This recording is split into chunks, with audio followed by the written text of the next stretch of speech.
యం బ్రహ్మా వరుణేంద్రరుద్రమరుతః స్తున్వంతి దివ్యైస్తవైః వేదైః సాంగపదక్రమోపనిషదైః గాయంతి యం సామగాః ధ్యానావస్థిత తద్గతేన మనసా పశ్యంతి యం యోగినః యస్యాంతం న విదుః సురాసురగణాః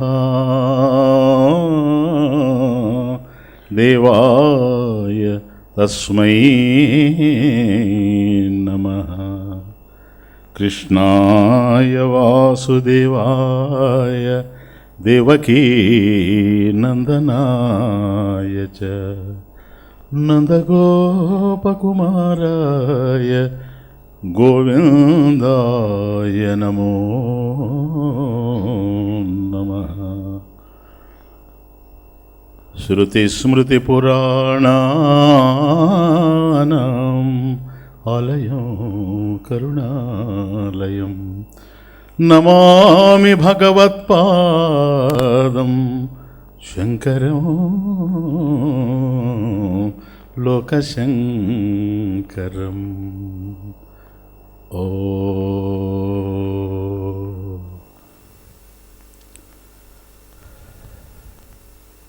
పవిత్రమైన పరమేశ్వరుని సృష్టిలో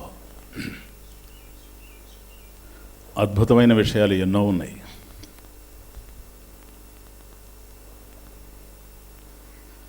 అది ఏదైనా సరే తెలిసి రానంత వరకు చిన్న విషయం కూడా అద్భుతంగానే కనిపిస్తుంది. కనుక అద్భుతం అనే దాన్ని కూడా ఒక అర్థం చేసుకుంటూ పోవాలి. ఈ చేతిలో ఏముందంటే అది కూడా అద్భుతంగానే ఉంటుంది అర్థం కానంత వరకు. ఒకవేళ తీసిన తర్వాత ఏమీ లేదనుకోండి, ఏం అద్భుతమో తీసిన వాడికి చూసిన వాడికి అర్థం కావాలి. కనుక ఏదైతే మనకు తెలిసి రాకుండా ఉంటుందో అంతవరకు అద్భుతం అనేది ఉంటుంది. బాల్యంలో కనుక మనం చూస్తే ఆలు దిద్దుకుంటున్నటువంటి దశలో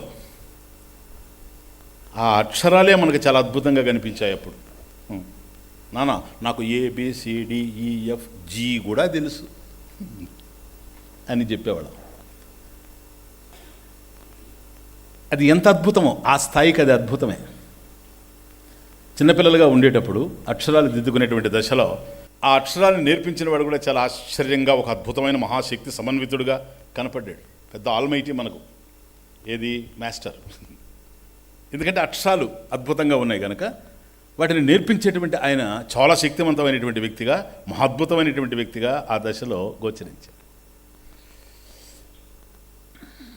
అక్షరాలు నేర్చుకునేటువంటి దశలో అందరి పరిస్థితి అలాగే ఉంటుంది అనుకుంటున్నాను. దీంట్లో అంజయ్యకి ఐన్స్టీన్కి పెద్ద తేడా లేదు.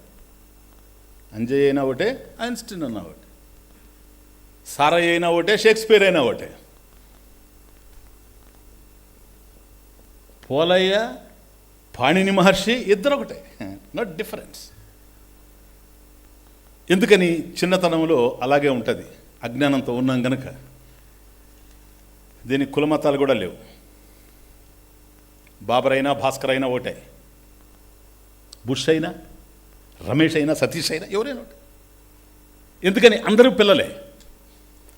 పిల్లలందరూ చిన్నతనంలో అజ్ఞానంతోనే ఉంటారు, అమాయకంగానే పుడతారు, అమాయకంగానే ఉంటారు. కాబట్టి ఇక్కడ మనకు లింగ భేదం తెలియడం లేదు, జాతి భేదం తెలియడం లేదు, కుల భేదం తెలియడం లేదు. పిల్లలందరూ అమాయకంగానే మనకు కనిపిస్తూ ఉండరు. ఆ దశలో అవే అద్భుతాలు, అవే ఆశ్చర్యాలు.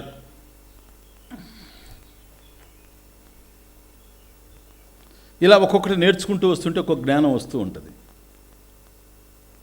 పిల్లలందరూ అమాయకంగానే ఉంటారు, ఎందుకంటే బాలురే గనక. అంతేకాకుండా వాళ్ళు భయస్థులుగా కూడా మనకు తెలుస్తూ ఉంటారు. అవునా? చిన్నపిల్లవాడు చాలా వాటికి భయపడతాడు. బల్యం చూస్తే భయపడతాడు, పక్షిని చూస్తే భయపడతాడు, అనేక విషయాలను చూస్తే భయపడతాడు. భయము అనేది భయమే. Fear is fear. ఇంకేం లేదు డెఫినేషన్. భయము అనేది భయమే. ఎవరు భయపడ్డా భయమే, పిల్లవాడే కాదు. పిల్లలు భయపడతారు, పెద్దలు కూడా భయపడతారు. కాబట్టి పిల్లలకు ఒక భయము, పెద్దలకు ఒక భయం అనేది లేదు అనుభూతిలో. భయపడిన తరువాత భయము అనేది ఒకటే గనక ఇది పిల్లవాడి భయము, అది పెద్దవాళ్ళ భయము, ఇది స్త్రీకి ఉండే భయము, అది పురుషుడికి ఉండేటువంటి భయము, ఇది భార్య యొక్క భయము, అది భర్త యొక్క భయము, లేదా భార్య వల్ల భర్తకు భయము, భర్త వల్ల భార్యకు భయము, ఏమీ లేదు. ఎందుకని భయము అనేది పిల్లవాడికి కలిగిన భయమే, పెద్దవాళ్ళకి కలిగిన భయమే. మానవులందరికీ భయానుభూతి ఒకటే. అలా భయపడేటువంటి వాళ్ళు దేవతలైనా కూడా ఒకటే. నా భయం ఒకటి, ఇంద్రుడు భయం ఒకటి కాదు. ఇంద్రుడు భయపడ్డాడు అనుకోండి, అది భయమే. చంద్రుడు భయపడితే అది భయమే. కాబట్టి మానవులకు ఎట్లాగైతే భయాలు ఉన్నాయో, దేవతల్లో ఏ విధంగా అయితే భయాలు ఉన్నాయో, పశుపక్షాదుల్లో క్రిమి కీటకాదుల్లో కూడా భయాలు గోచరిస్తూ ఉన్నాయి. పక్షికి భయం ఉంది, చీమకు భయం ఉంది, పాముకు భయం ఉంది, పిల్లలకు భయం ఉంది. అర్థమవుతుంది. పిల్లవాడు దేనికోసం అయితే భయపడుతున్నాడో దానికి నేను భయపడకపోవచ్చు. కాబట్టి ఈ భయాలన్నిట్లో అన్నీ కలిసి బ్రతుకునే భయోత్పాతంగా మార్చేశాయి. అసలు ఈ ప్రపంచమే భయాల ప్రపంచం అంటాను నేను.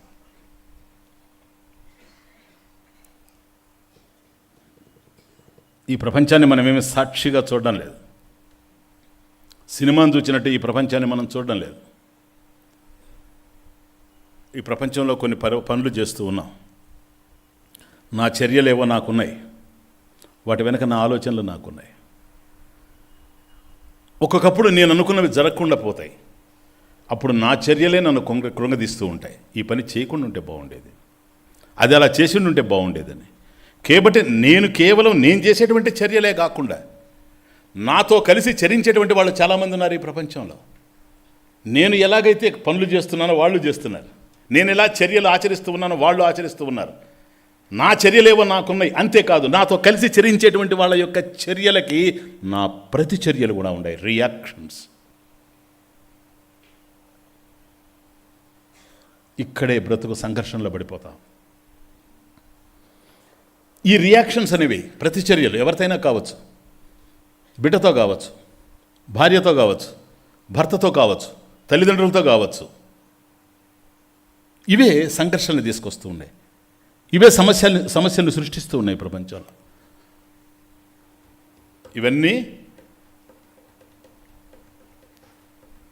నా జీవన నడకలో కనిపిస్తూ ఉన్నాయి. ఒకరి రియాక్షన్స్ మరొకరి కావు, ఒకరి ప్రతిచర్యలు మరొకరి కావు. ఎందుకని ఒకరి ఆలోచనలు మరొకరి కావు. ఎవరి భావాలు వాళ్ళకున్న ఈ ప్రపంచంలో ఒకే వస్తువును చూచినా, ఒకే విషయాన్ని చూచినా, ఒకే సన్నివేశాన్ని వీక్షించినా అందరికీ ఒక విధమైనటువంటి భావన రావడం లేదు. ఎందుకని? నా జీవితం వేరుగా ఉంది, మీ జీవితం వేరుగా ఉంది. మీ జీవితం అనేది మీ అనుభవాల యొక్క సారం, నా జీవితం నా అనుభవాల యొక్క సారం. నా అనుభవాలు ఏ విధంగా అయితే గతంలో ఉన్నాయో వాటికి సంబంధించిన భావాలే ఇప్పుడు కదులుతూ ఉన్నాయి. కాబట్టి ఎవరు ఆలోచించినా ఈనాటి ఆలోచనే కాకుండా గతంలో ఏ ఆలోచనలు అయితే మనం చేస్తున్నామో, ఏ అనుభవాలు అయితే మనకు ఉన్నవో, ఆ అనుభవాలు, గత అనుభవాలు నేటి భావాల్ని కదిలిస్తూ ఉన్నాయి. గత అనుభవాలంటే స్వామీజీ ఏదైనా ఈ క్షణంగా అంతా గతమే. అది 1 గంట ముందు కావచ్చు, నిన్న కావచ్చు, 3 రోజుల క్రితం కావచ్చు, 10 రోజుల క్రితం కావచ్చు, 10 నెలల క్రితం కావచ్చు, 10 సంవత్సరాల క్రితం కావచ్చు, 10 జన్మల క్రితం కూడా కావచ్చు. ఈ చివరిది అర్థం కాదు. అంటే కేవలం ఈ జన్మలో ఏ భావాలైతే, అనుభవాలైతే నాకు ఉన్నవో, నా అనుభవాలకు అనుగుణంగా నేను జీవిస్తాను అనుకుంటాం. కానీ ఒక్కొక్కసారి ఈ జన్మకు సంబంధించిందే కాకుండా గత జన్మలో ఏ అనుభవాలు అయితే ఉన్నాయో ఆ అనుభవాల సారంగా ఏ వాసనలైతే నా మనసులో నిలిచిపోయి ఉన్నాయో అవి ప్రేరేపించినప్పుడు ఒక వినూత్నంగా మనిషి ప్రవర్తించవచ్చు. ఒక వ్యక్తితో కలిసి మనం చాలా సంవత్సరాలు జీవిస్తే, దశాబ్దాలు జీవిస్తే, ఒక్క దశలో, ఒక్క కాలంలో, ఒక సన్నివేశంలో, ఒక సమయంలో ఆ వ్యక్తి ప్రవర్తన మనల్ని కుదిపేయచ్చు, ఆశ్చర్యానికి గురి చేయొచ్చు. అరే, ఇతని పని చేశాడా, ఇతన అంటుంటారు చూచారా. నమ్మలేకపోతున్నాను స్వామీజీ, ఇతని పని చేశాడంటే నమ్మలేకపోతున్నాను. ఎందుకో తెలుసా? నాకు బాగా తెలుసు స్వామీజీ, 50 సంవత్సరాల నుంచి నాకు పరిచయం. ఇతనేంటి ఇలా చేయడం ఏంటి? అది మంచి కావచ్చు, చెడు కావచ్చు. 50 సంవత్సరాలు నువ్వు కలిసి తిరిగినా నీకు అతను అర్థం కాలేదు. ఎందుకో తెలుసా? అతనికి అర్థం కాలేదు. ఇది విషయం. బావిలో పూడికి కనుక కదిలితే బుడగల పైకి వచ్చినట్టుగా ఏ జన్మలో ఏం చేస్తున్నాడో తత్సంబంధమైనటువంటి ఆలోచనలు ఈ క్షణాన్ని కదిలాయి. అదే వ్యక్తిని నువ్వు అడిగినప్పుడు ఒక మాట చెబుతాడు, ఎందుకయ్యా ఇట్లా ప్రవర్తించావంటే నాకు అర్థం కావడం లేదండి. అదేదో ఒక ఆవేశమేమో. ఆవేశం ఎందుకు వచ్చిందని అడుగుతున్నాను నేను. ఇంతవరకు రాని ఆ విధమైనటువంటి ఆవేశం ఈ సమయంలో నీకు ఎందుకు వచ్చింది? కారణం ఏంటి? కాబట్టి తనకే తెలియకుండా పూడికలో నుంచి కొన్ని వస్తూ ఉన్నాయి కనుక, అవి కేవలం ఈ జన్మకే సంబంధించినవి కాదు కనుక అనేక జన్మలకు సంబంధించి ఉండడం వల్ల అవన్నీ కలిపి ఈనాటి ప్రవర్తనని కదిలిస్తూ ఉన్నాయి.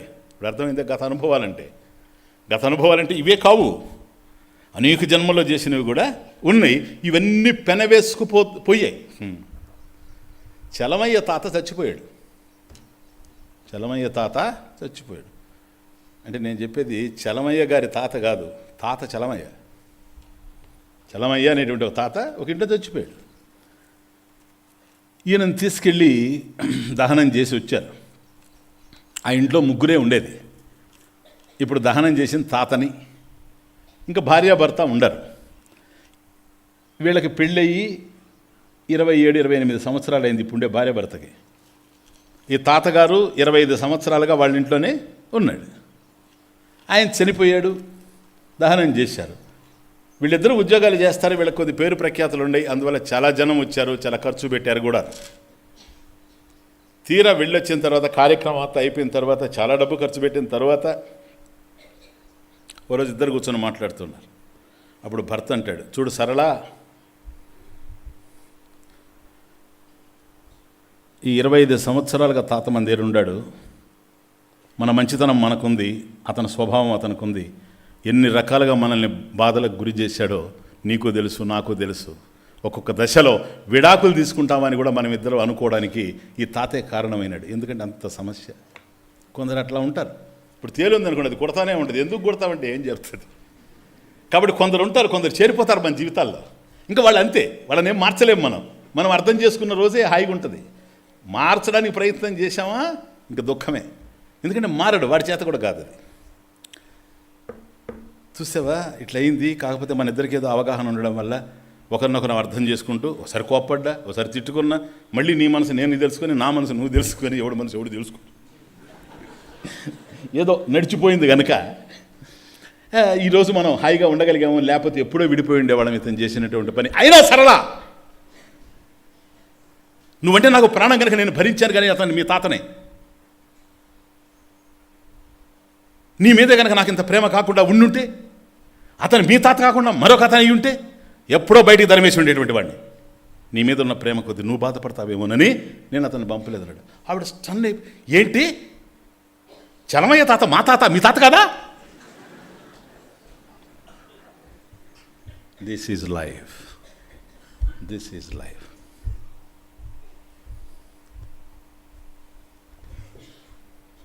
ఏంటి మీ తాత కదా సరళని? భలే వాళ్ళండి, మీ తాత అనుకుంటున్నాను నేను. వీళ్ళు కాపురానికి వచ్చినప్పుడు వీళ్ళిద్దరు కూడా వచ్చేసాడండి ముడిలాగా. వాళ్ళ ఇంట్లో ఎంటర్ అయిపోయాడు తమాషగా. వాళ్ళకి అర్థం కానీ కూడా మెయింటైన్ చేశాడు. అతను అనుకుంటాడు ఈ అమ్మాయి తాతని, ఈ అమ్మాయి అనుకుంటుంది అతను తాతని. మొత్తానికి వీళ్ళని ఒక పట్టు పట్టేశాడు, పోయాడు. ఇప్పుడు తెలిసింది, పోయిన తర్వాత తెలిసింది. అర్థమవుతా ఉందే? చలమయ్య తాత 20 సంవత్సరాలుగా ఉండినా, 25 సంవత్సరాలుగా ఉండినా తెలియకుండా ఎట్లా బాధ పెడతా ఉన్నాడో ఉన్నట్లే తెలియదు. అర్థమవుతుందే? అసలు యథార్థం అతని పరిస్థితి అర్థం కాకుండా ఎట్లాగైతే ఉన్నాడో, మన భావాలు, అనుభవాలు ఏవైతే ఉన్నావో ఇవి మన జీవితంలో అట్లా పెనవేసుకోపోయినాయి. అంటే ఉన్నట్లుగానే తెలియనట్టుగా పోయినాయి.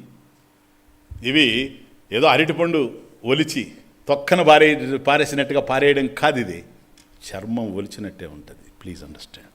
వాటిని తొలగించడం అనేది అవగాహన కనుక లేకపోతే చర్మం ఒలిచినట్టే ఉంటుంది. ఇది నా అనుభవంలో నుంచి నేను చెప్తున్నా. నేను మారతాననేవాడు ఎవడూ మారడం లేదు. కారణం ఇదే.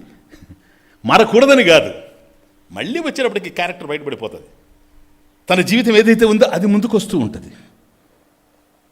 కాబట్టి ఎవరి భావాలు వాళ్ళవి, ఎవరి భావాలు వాళ్ళకు ఉన్నాయి. ఈ భావాల వెనక అనుభవాలు ఉన్నాయి. అనుభవాలను బట్టి భావాలు కదులుతూ ఉన్నాయి. ఈ భావాల్లో ఏమున్నాయి? ఇక్కడ భిన్నత్వం, ఆలోచనలు ఉన్నాయి, అలవాట్లున్నాయి, అభిరుచులున్నాయి, ఆవేశాలున్నాయి. అర్థం చేసుకోండి.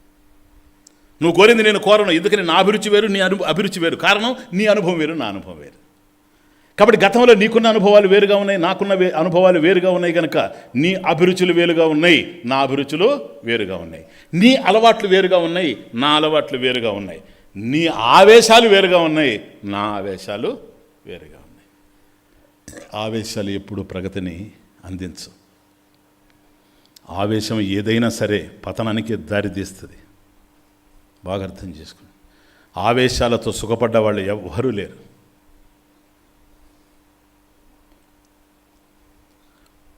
మూడు ముళ్ళు వేయించేది ఆవేశమే, విడాకులు ఇప్పించేది కూడా ఆవేశమే. కలిపేది ఆవేశమే, విడగొట్టేది ఆవేశమే. ఆవేశం అనేది అంత తేలికైనటువంటి విషయం కాదు. దీన్ని కొద్దిగా బాగా అర్థం చేసుకుంటూ పోతే జీవన జ్యోతి. ప్లీజ్. కాబట్టి ఆవేశాలు చాలా ఉన్నాయి, రకరకాలైనటువంటి ఆవేశాలు ఉన్నాయి. ఈ ఆవేశాల్లో భయాలున్నాయి. భయంతో కూడా ఆవేశం. అపజయాలున్నాయి, లేవు? చాలామందికి అపజయాలున్నాయి. నాకు ఏ అపజయం లేదనుకునేవాడికి కూడా అపజయం ఉంది.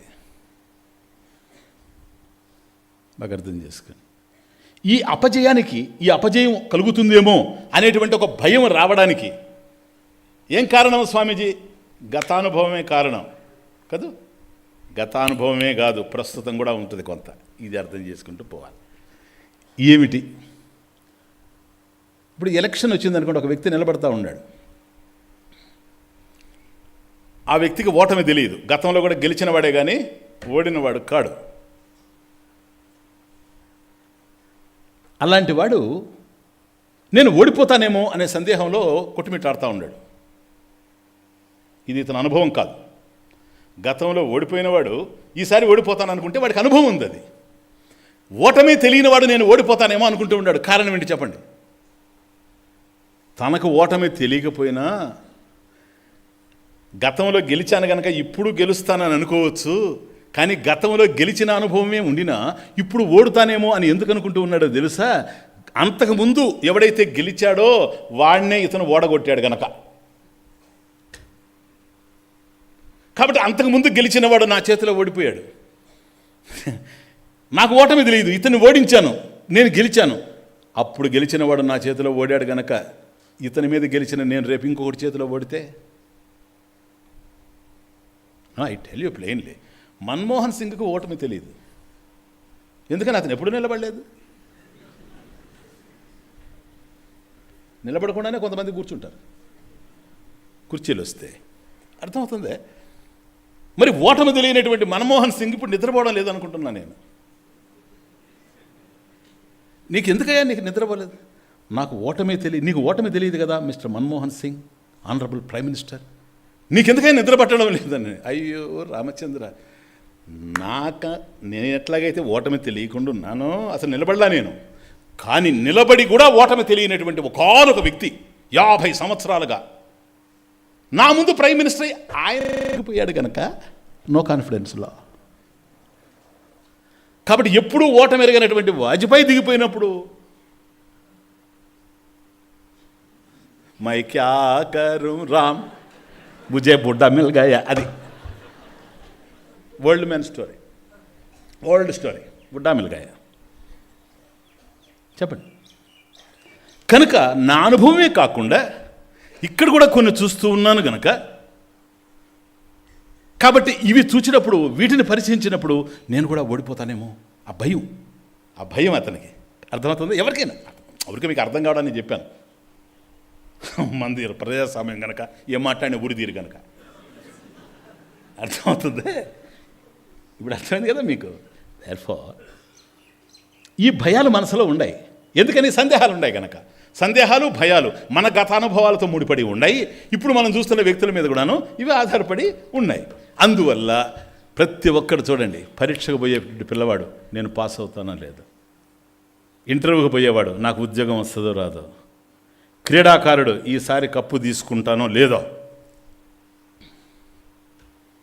ఓకే, అమెరికాలో ఉండేటువంటి మా అబ్బాయి ఎట్లా ఉన్నాడో తండ్రి, అత్తగారింట్లో ఉండే మా అమ్మాయి ఎట్లా ఉందో తల్లి, నా భార్యకు ఆరోగ్యం ఎలా ఉంటుందో భర్త, నా భర్తకి ఎంత ఆయుష్ ఉందో భార్య. ఇవన్నీ ఎలా ఉంచండి అర్థమవుతాయి. నేను ఒక 20 సంవత్సరాలుగా, నేను ఒక 15 సంవత్సరాలుగా, నేను ఒక 30 సంవత్సరాలుగా, నేను ఒక 10 సంవత్సరాలుగా స్వామీజీ బోధలే వింటున్నా, ఆయన రాసిన పుస్తకాలే చదువుతూ ఉన్నా, ఆయన సీడీలు చూస్తూ ఉన్నా, ఆయన చెప్పిన ధ్యానం చేస్తూ ఉన్నా. నేను తరిస్తానో లేదు. చూసారా, ఇది బాగా అర్థమైంది. పర్సనల్ కనుక ఇతరుల అనుభవాల కంటే కూడాను. అంటే అమెరికాలో ఉండే అబ్బాయి ఎట్లా అంటే మన అబ్బాయి లేకపోవచ్చు, భార్యకి ఎట్లా ఉందంటే ఇప్పుడు అలాంటి వాడికి ఏముంటాయి, ఉంటే ఒకటే పోయిన ఏది ఇలా ఉండొచ్చు. కానీ ఇది అందరి సమస్య. శృతి మందిరంలో అందరి సమస్య. శృతి మందిరమే కాదు, ఇప్పుడు అన్ని ప్రాంతాల నుంచి వచ్చిన వాళ్ళందరి సమస్య. కాబట్టి నేను తరిస్తానో లేదో. చూచారా, ఇది అభద్రత, ఇన్సెక్యూరిటీ. ఇది అభద్రత. అందరం అభద్రత నుండే పుట్టుకొని వచ్చాం. అందరం నిస్సహాయతలోనే నడుస్తూ ఉన్నాం. అందరికీ అభద్రత ఉంది. Please accept this. అందరికీ అభద్రత ఉంది. అందరం నిస్సహాయులుగానే ఉన్నాం ఈ ప్రపంచంలో. నేను నిస్సహాయంగా ఉన్నాను గనక, నాకు అభద్రతగా ఉంది గనక, నాకు ఎవరి సహాయమైనా సరే లభ్యమైతే నాకు భద్రత కలుగుతుందేమో. అలాంటి సహాయం ఎవరిస్తారో వాళ్ళ వైపు తిరుగుతాం. ఎవడైతే ఇలా సహాయాన్ని కోరుతూ ఉన్నాడో వాడికి 2 విషయాలు ముఖ్యంగా తెలిసి ఉండాలి. నంబర్ 1, నేను నిస్సహాయ స్థితిలో ఉన్నాను, అంతేనా? నేను అభద్రతలో ఉన్నాను, ఇది తెలిసి ఉండాలి. నంబర్ 2, నాకు ఎవడైతే సహాయాన్ని అందించబోతున్నాడో, ఎవడైతే నాకు భద్రతను కల్పించబోతూ ఉన్నాడో అతడు గొప్ప శక్తిమంతుడు, అపజయము ఎరుగనివాడు, నన్ను ఉద్ధరించే శక్తి అతనికి ఉంది. ఇది సెకండ్ పాయింట్. బాగా అర్థం చేసుకోండి. తను నిస్సహాయ స్థితిలో ఉన్నాడని తెలిసి ఉండాలి. అభద్రత, భద్రత ఇచ్చేటువంటి కెపాసిటీ అతనికి ఉంది అనేది కూడా నాకు అర్థమై ఉండాలి. ఇదే సహాయం కోరడం అంటే. అంతేగాని అయ్యా నేను ఆయన సహాయం కోరుతూ ఉన్నా, ఆయన చాలా గొప్పవాడు, చాలా శక్తిమంతుడు, గొప్ప సామర్థ్యం కలిగినటువంటి వాడు, జ్ఞానం కలిగినటువంటి వాడు, కానీ నన్ను ఉద్ధరించలేడు అనే నమ్మకం పెట్టుకొని అతన్ని ఆశ్రయించడం అనేది నమ్మకం కిందకు వస్తుందా అని అడుగుతున్నాను నేను. చాలా మీరు హృదయంతో అర్థం చేసుకోండి. ఇది ఎక్కడికో తీసుకుపోద్ది. నువ్వు అభద్రతలో ఉన్నావని తెలియడమే కాదు, ఎదుటివాడు నన్ను తరింపజేయగలనేటువంటి కృతనిశ్చయం నీకు ఉండాలి అతని మీద. అతని మీద విశ్వాసం లేకుండా, ఏమని విశ్వాసం? అతను చాలా గొప్పవాడు కానీ నన్ను తరింపజేయలేడు. దేనికి? ఇప్పుడు అతను అప్రోచ్ కావాల్సిన అవసరం ఏముంది? అందుకని ఇలాంటి విషయాల్లో ఏం చేయాలంటే, నిన్నైనా నువ్వు మార్చుకోవాలా, లేకపోతే ఆ సహాయం చేసిన వ్యక్తినైనా మార్చేయాలి. రెండో ఇంతకన్నా మార్గం లేదు. గురు పూర్ణిమ కనుక అండర్స్టాండ్ ది పాయింట్. ఈవెన్ నువ్వు గురువు దగ్గరికి వెళ్ళినా, ఇప్పుడు చెప్పకూడదు ఈ టైంలో చెప్తున్నా, నువ్వు గురువు దగ్గరికి వెళ్ళినా నువ్వు అభద్రతలో ఉండవు కనుక అతను నీకు భద్రతను ఇవ్వగలడు. నువ్వు అభద్రతలో ఉండవని నీకు తెలిసి ఉండాలి. అంతేగాని గురువు దగ్గరికి వెళ్ళి నేను మహాజ్ఞానిని అని వెళ్ళావు అనుకో, అప్పుడు ఏం చేయాలి? గురువు శిష్యుడు అయిపోవాలి. ఇది ఫస్ట్ పాయింట్. నువ్వు హెల్ప్లెస్ కండిషన్లో ఉన్నావనేటువంటిది నీకు అర్థం కావాలి, నెంబర్ 1. మరి దాని నుంచి నేను బయటపడేయాలి అంటే నీకు బోధ చేయాలి. అతను ఆ కెపాసిటీ అతనికి ఉంది, లేకపోతే నువ్వు చేస్తావు అతనికి. కాబట్టి అతను శక్తిమంతుడు కావచ్చు, అతనికి జ్ఞానం ఉండొచ్చు, కానీ నన్ను ఉద్ధరించగలడు అనేటువంటి ఆ కుంఠితమైనటువంటి విశ్వాసం నీకు ఉంటేనే నువ్వు ఆ గురువు దగ్గర ఉండాలి, లేకపోతే మీనింగ్లెస్. కాబట్టి ఈ గురువు విషయంలో నేను అర్థం చేసుకోవడం పొరపాటు. దేర్ఫోర్ నేను ఇంకొక గురువుని వెతుక్కుంటా, బెస్ట్. అంతే కదా.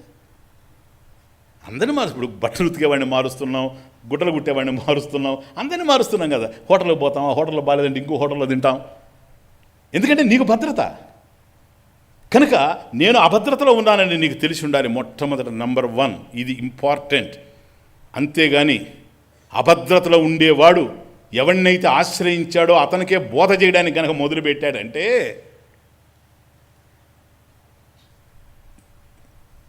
కోటిపల్లి చేరడానికి ఏ తోక అవసరం లేదు. అర్థమవుతుంది? దేని తోక పట్టుకోకుండానే కోటిపల్లి చేరిపోవచ్చు. దీనివల్ల అన్యాయం అయ్యేది ఎవడు? ఆ వ్యక్తే. కాబట్టి ఆ అన్యాయం అయ్యే వ్యక్తిని అడ్రస్ చేస్తానని నేను, ఆ ఎగోయిస్టిక్ పర్సన్ని అడ్రస్ చేస్తున్నాను, ఆ అహంకారిని అడ్రస్ చేస్తా ఉన్నాను నేను. నువ్వు అర్థం చేసుకో. అర్థమవుతుంది? వదిలే ఆ గురువుని, యూ సర్చ్ ఫర్ అనదర్ గురు. లేదా ఓహో ఈ 2 పాయింట్స్, నేను అభద్రతలో వచ్చాను కదా, జ్ఞానం కలిగిన వాడు ఆయన నన్ను ఉద్ధరిస్తాడని, కాబట్టి నేను నమ్రతతో తద్విద్ధి ప్రణిపాతేన పరిప్రశ్నేన సేవయా ఉపదేక్షంతితే జ్ఞానం జ్ఞానినస్ తత్వదర్శన. ఇది పదం. అంతేగాని ఆయన గొప్పవాడు కానీ నన్ను ఉద్ధరించలేడు అని పెట్టుకొని కనుక ఉంటే ఇది ఎటర్నల్ కాన్ఫ్లిక్ట్, ఇది సంఘర్షణ. Okay, next point. ఒక బిడ్డ ఉందనుకోండి, మీకు అర్థం కావడానికి ఎగ్జాంపుల్ ఇస్తాను. ఒక బిడ్డ ఏడుస్తూ ఉంది. ఏంటి దాని అర్థం? బిడ్డ ఎందుకు ఏడుస్తుంది? చిన్న బిడ్డ ఏడుస్తుంది. ఎప్పుడైతే ఆ బిడ్డ ఏడ్చిందో అర్థం ఏంటో తెలుసా? ఆ బిడ్డకు అభద్రత ఏదో ఉంది. ఇది భయం. ఆ భయం వల్ల బిడ్డ ఏడుస్తూ ఉంది అనుకోండి. బిడ్డకి జ్ఞానం లేకపోవచ్చు, కానీ ఒక విషయం తెలుస్తూ ఉంది, తనకు భయం ఉంది కనుకనే ఏడుస్తూ ఉంది. కాబట్టి ఏడుపు అనేది ఏదో భయం ఉండడం అనేది జరుగుతూ ఉంది కనుక తనకు అభద్రత ఉందని తెలుసో తెలియకో అర్థమైపోయింది బిడ్డకి. ఇప్పుడు ఏడుస్తూ ఉంది కనుక ఇతరుల యొక్క సహాయాన్ని కోరుతూ ఉంది బిడ్డ. నేను వెళ్తాను, నేను ఎత్తుకోవడానికి ప్రయత్నం చేస్తాను ఆ బిడ్డని. వస్తుందే? నేనేమనుకోనులే, చెప్పండి. డెఫినెట్గా రాదు. గడ్డని చూస్తేనే అసలు రాదు. అర్థమవుతుంది? కాబట్టి ఒకవైపు అభద్రతలో ఉంది, కానీ నేను ఎత్తుకుంటాను నిన్ను అని అంటే రావడం లేదు బిడ్డ. కాబట్టి బిడ్డకి రెండో అర్థమవుతున్నాయి. నేను అభద్రతలో ఉన్నాను అందుకని ఏడుస్తున్నాను. మరి ఇతను భద్రత కల్పించడానికి వచ్చాడు, కానీ ఇతని మీద నాకు నమ్మకం లేదు.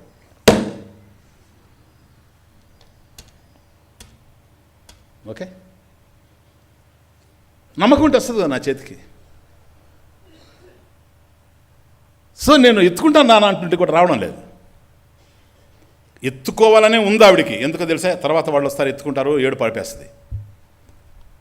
నన్ను ఎత్తుకుంటే బాగుండు భద్రత అని ఉంది, కానీ ఎవరు ఎత్తుకోవాలి అనే ప్రశ్న పడ్డప్పుడు ఇతను కాదు, అంత చిన్న బిడ్డకి ఇతను కాదు, ఇతను కాదు, ఇతను కాదు.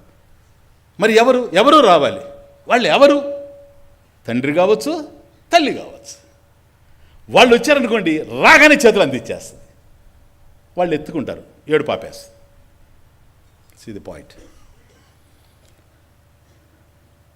బిడ్డ ఏడుపులో ఉన్నప్పుడే నిస్సహాయలో ఉంది, అభద్రతలో ఉంది. అభద్రత నుంచి బయటపడాలనుకొని సహాయాన్ని కోరుతూ ఉంది ఏడుస్తూ. నేను సహాయం చేస్తాను అని నేను వచ్చినా నా సహాయాన్ని అంగీకరించడం లేదు. ఎందుకని? నా మీద నమ్మకం లేదు. తనకున్న అనుభవంతో, తనకున్న కొద్దిపాటి అనుభవంతో, అది ఏదైనా కావచ్చు, హ్యాబిట్ కావచ్చు, మరొకటి కావచ్చు, ఏదైనా కావచ్చు. అందుకని నన్ను తృణీకరిస్తూ ఉంది. తల్లిదండ్రుల దగ్గరకు పోయేటప్పటికి వాళ్ళు వచ్చేటప్పటికి ఎత్తుకుంటా ఉంది. అంటే ఆ అమ్మాయి నేను ఎత్తుకోలేనా? అంత శక్తిహీనుండే నేను, ఇంత చిన్న బిడ్డనే. ఆ బిడ్డను ఎత్తుకునేటువంటి శక్తి నాకుంది, కానీ నా చేతిలోకి రావడం లేదు. ఎందుకో తెలుసా? నేను ఆ బిడ్డని ఎత్తుకోగలను, ఆ శక్తి నాకుంది. బిడ్డను మోయగలను. ఎంతకాలం మోయగలను? ఎంతకాలం మోయగలను? అదే తల్లిదండ్రులు అయితే ఎంతకాలమైనా మోస్తారు, వాళ్ళ బిడ్డే గనక. ఆ బిడ్డని ఎత్తుకోగలరు, ఎంతకాలమైనా ఎత్తుకోగలరు. ఆ సహనం కూడా వాళ్ళకి ఉంది. బిడ్డని ఎత్తుకోవడం అంటే బరువు మోయడం కాదు సార్. ఆ బరువు అయితే నేను కూడా మోయగలను. ఆ తల్లిదండ్రుల కన్నా నేను స్ట్రాంగ్గా ఉన్నాను. బరువు ఒక్కటే కాదు, దాని వెనక విలువ కూడా ఒకటి ఉంది. యదా ఖరః చందన భారవాహి, యదా ఖరః చందన భారవాహి, భారస్య వేత్త నతు చందనస్య. బ్యూటిఫుల్. సంస్కృతంలో ఇది ఒక అందమైనటువంటి స్టేట్మెంట్. యదా ఏ విధంగా అయితే ఖరః గాడిద, యదా ఖరః చందన భారవాహి, చందనపు కొయ్యలు తెచ్చి మూట గట్టి గాడిద మీద పెట్టామనుకోండి, మోస్తుంది. ఎంత దూరమైనా మోస్తుంది. కాబట్టి ఆ మోపు దాని మీద పెట్టి మనం తీసుకొని పోవచ్చు గాడిదని. కానీ అదేంటో తెలుసా? భారస్య వేత్త నతు చందనస్య. దానికి భారం ఒక్కటే తెలుసు, కానీ చందనం యొక్క విలువ తెలియదు. ఆ కట్టె మోపు, చందనపు కట్టెల మోపు ఎంత బరువుందో తెలుసు, అంతేగాని ఎంత విలువైందో తెలియదు దానికి. చందనం యొక్క విలువ ఏమిటో దానికి తెలియదు. దానికి తెలిసిన దాని భారం తెలుసు, అంతేగాని దాన్ని సుగంధాన్ని ఆఘ్రాణించడము, చందన సౌరభాన్ని చక్కగా పీల్చుకొని ఆనందించడము, ఆహ్లాదించడము, ఇవన్నీ దాని చేత కావు. పైగా దాన్ని ఏదైతే మోస్తూ ఉందో ఇది ఇంత విలువైంది, ఫారెస్ట్ డిపార్ట్మెంట్ చూస్తే పట్టుకుంటారు అని దానికి తెలియదు సార్. భారస్య వేత్త నతు చందనస్య. అది మోసేది భారాన్నే కానీ చందనాన్ని కాదు. ఆ బిడ్డని నేను ఎత్తుకుంటే కూడా అంతేనేమో. ఆ బిడ్డని మోసేటువంటి, భారాన్ని మోసే శక్తి ఉండొచ్చేమో, కానీ ఆ బిడ్డకి ఇంకా ఏదో కావాలి, ఏదో ప్రేమ కావాలి, ఆ ప్రేమ చూపులు కావాలి. అవన్నీ వాళ్ళ కళ్ళల్లో కనపడతాయి, కానీ నా కళ్ళల్లో రామా రామా అని నేను అనొచ్చు, నాయనా అని తల్లి అన్నప్పుడు ఆ తల్లి కళ్ళల్లో చదువుతుంది బిడ్డ. అర్థమవుతుంది? కాబట్టి భారాలు మోయడం వేరు, బరువులు మోయడం వేరు, విలువలు తెలుసుకోవడం వేరు.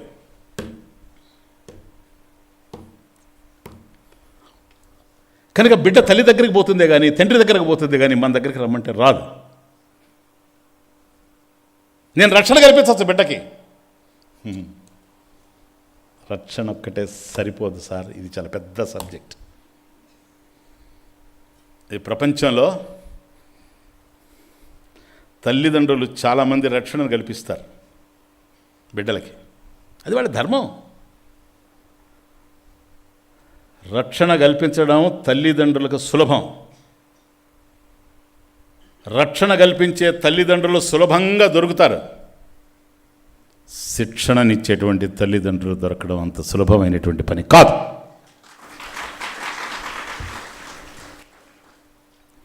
శిక్షణ లేకుండా కనుక రక్షణ జరిగితే ఆ తర్వాత బ్రతికే శిక్షకు గురైపోవచ్చు.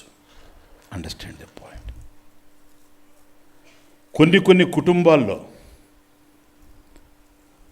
బిడ్డలు అయోగ్యులుగా పుట్టి సంస్కారం చేత, అదే గతానుభవాలు, తల్లిదండ్రులు శిక్షణ ఇవ్వగలిగినప్పుడు వాళ్ళు యోగ్యులైనటువంటి బిడ్డలు ఉండాలి.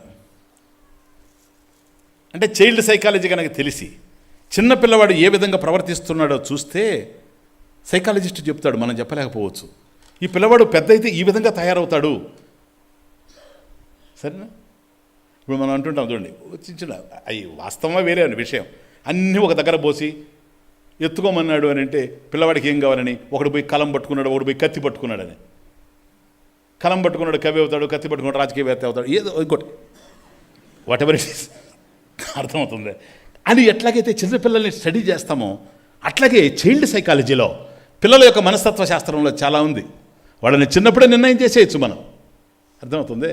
కాబట్టి అలా నిర్ణయం చేసినప్పుడు శాస్త్రజ్ఞులు, మనస్తత్వ శాస్త్రజ్ఞులు ఈ పిల్లవాడిలో ఈ దౌర్భాగ్యపు లక్షణాలు ఉన్నాయి, చిన్నప్పుడే కనపడుతున్నాయంటే తల్లిదండ్రులు కనుక శిక్షణ ఇచ్చేవాళ్ళు ఉన్నప్పుడు ఒక దశలో అదే మనస్తత్వ శాస్త్రవేత్తని వీడికి 20 సంవత్సరాలు దాటిన తర్వాత తీసుకొచ్చి చూపెడితే, నేను చూసిన పిల్లవాడు ఇతనేనా, అరే ఇంత అద్భుతంగా తయారయ్యాడేంటి, ఇంత సూడవంతుడిగా తయారయ్యాడేమిటిని. తల్లిదండ్రుల పెంపకం సార్.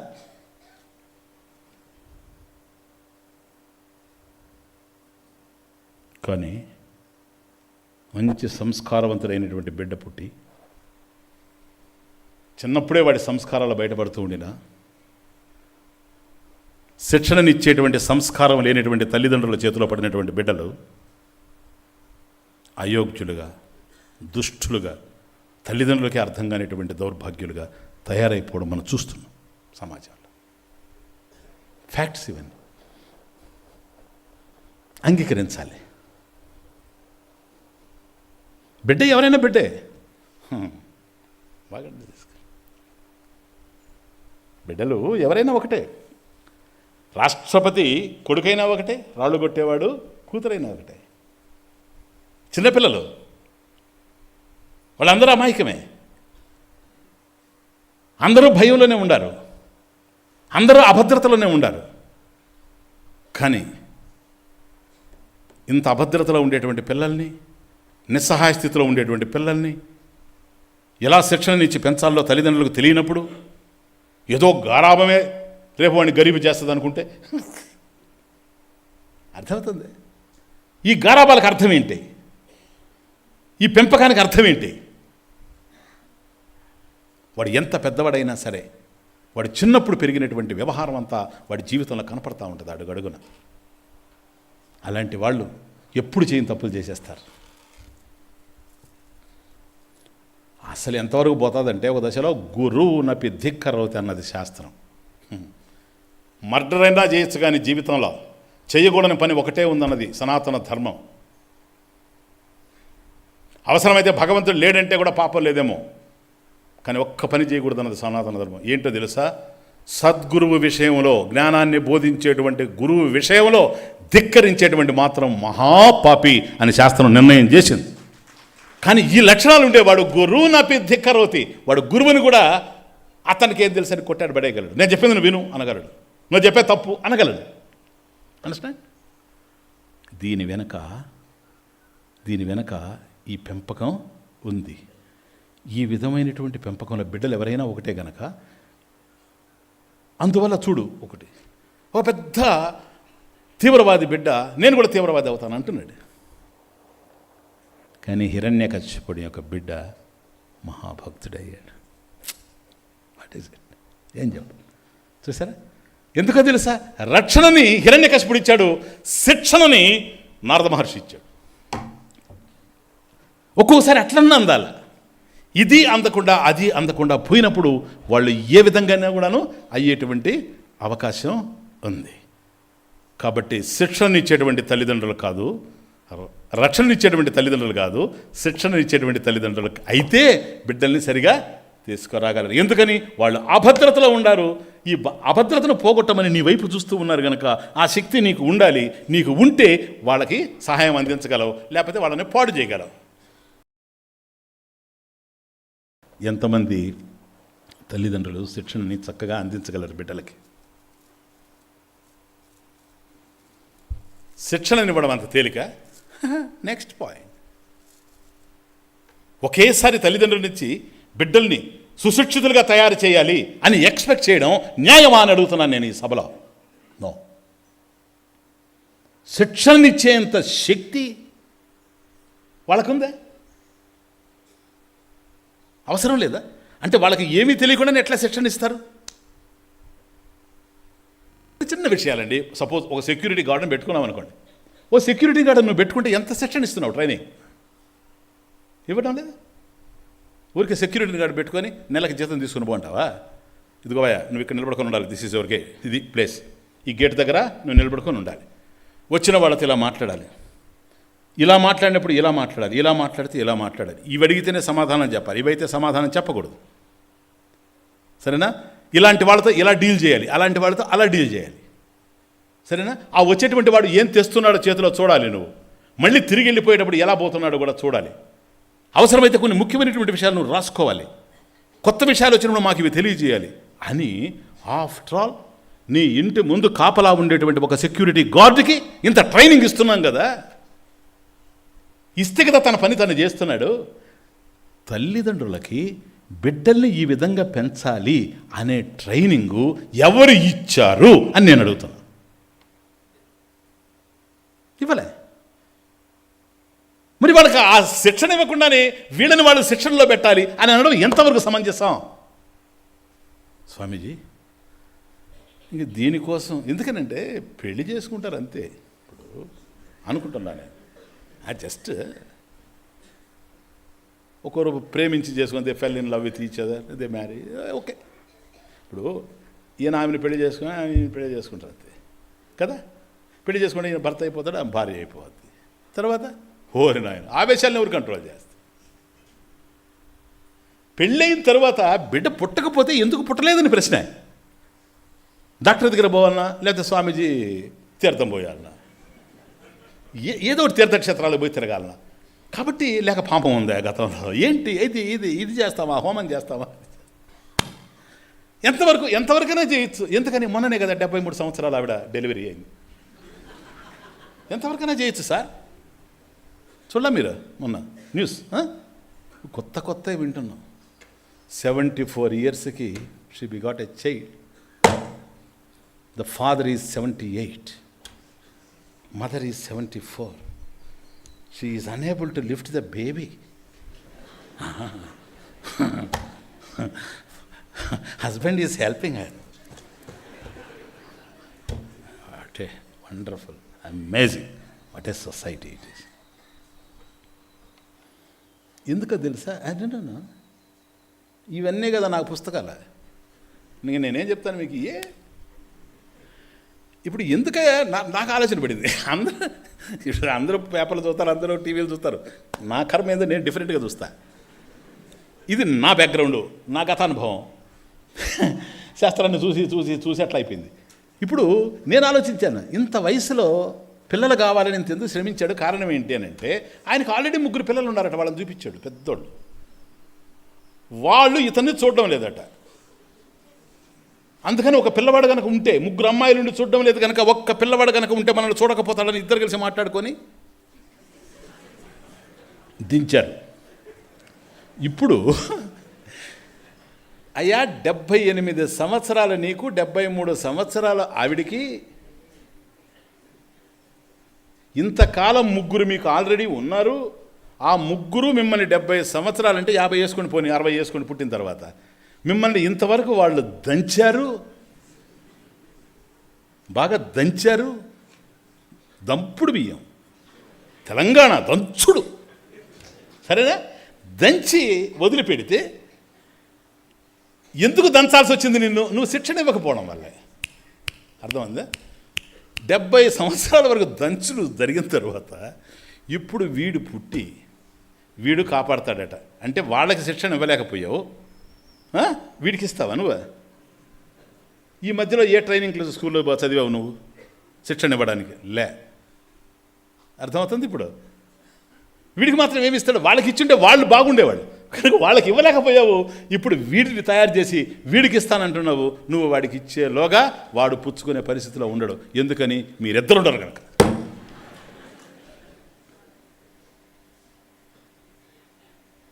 పిచ్చే ప్రపంచం.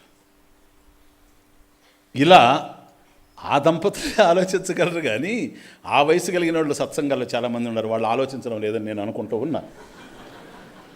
ఎందుకని తెలుసా? వీళ్ళ బ్యాక్గ్రౌండ్ వేరు, వాళ్ళ బ్యాక్గ్రౌండ్ వేరు, వీళ్ళ ఆలోచన విధానం వేరు, వాళ్ళ ఆలోచన విధానం వేరు. ఇంకొకటి పుడితే బాగుండని వాళ్ళు అనుకోండి, వీళ్ళు పుట్టింది చాలులేబ్బా, ఇప్పటికే అయిపోయింది మన పని, సరేనా అని. అండర్స్టాండ్? కనుక పిల్లలకు శిక్షణ ఇవ్వలేదు కాబట్టి వాళ్ళు పైకి రాలేదని అనడం కూడా ఎంతవరకు సమంజసమా అని నేను విత్ హానెస్ట్ ఆలోచిస్తాననేది. వాళ్ళని సింపతి కాదు నాకు, వాళ్ళు ఎక్కడి నుంచి ఇస్తారు పాపం, పెళ్ళి అయిపోయింది, అంతకుముందేమో పెళ్లి చూపులతోనే సరిపోయా, ఓహో ఓహో, ఈ లోపల వీళ్ళు తయారయ్యాయి, గిడగడగడగడ బుడగడగడగడ అయిపోయా, ఏముంది ఇంకేంటంటాను నేను. వీళ్ళు శిక్షణ ఇవ్వడానికి అవకాశం ఏముంది స్వామీజీ? కొందరు ఇచ్చారు స్వామీజీ, రేర్ కేసెస్ సార్. మహాభారతంలో ఒక తల్లి ఇచ్చింది, ఎందుకో తెలుసు, ఆవిడ జ్ఞానం ఉంది కనుక ఒక తల్లి ఇచ్చింది. ఆవిడ పేరు విదులా. మహాభారతంలో ఉద్యోగ పర్వంలో వస్తుంది, మీకు భారతంలో రాలేదులే, నేను టైం లేక స్పేస్ లేక. విదులా మహారాణి, ఆమె విదుల మహారాణి. ఆమెకు కుమారుడు ఉండేవాడు, సంజయుడి పేరు, మన సంజయుడు కాదు, సంజయ్ ఓవాచి కాదు, ఆయన వేరే రాజు. కాబట్టి సంజయుడు అనేటువంటి రాజు విదుల యొక్క కుమారుడు. ఇతను యుద్ధానికి పోయాడు, చాలాసార్లు ఓడిపోయాడు,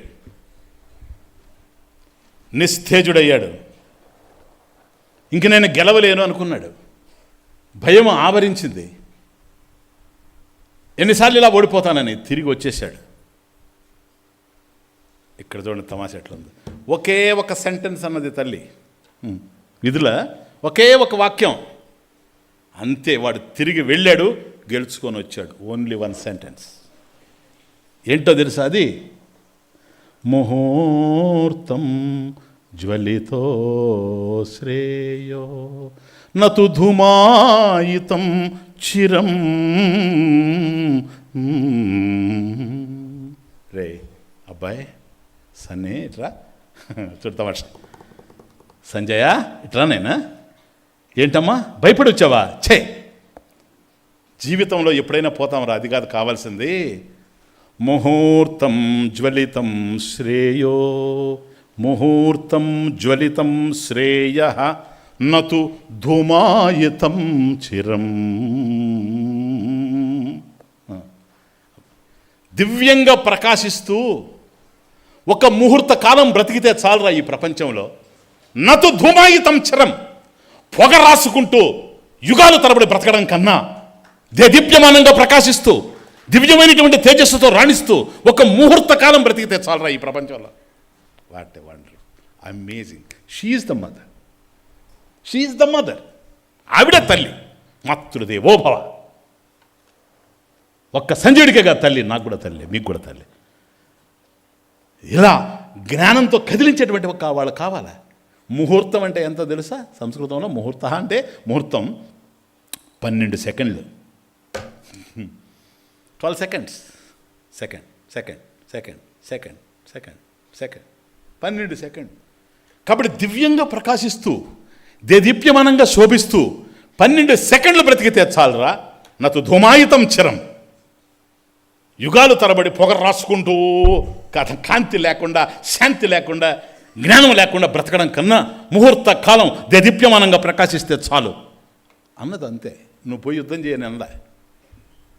ముహూర్తం జ్వలితం శ్రేయో నతు ధూమాయితం చిరం.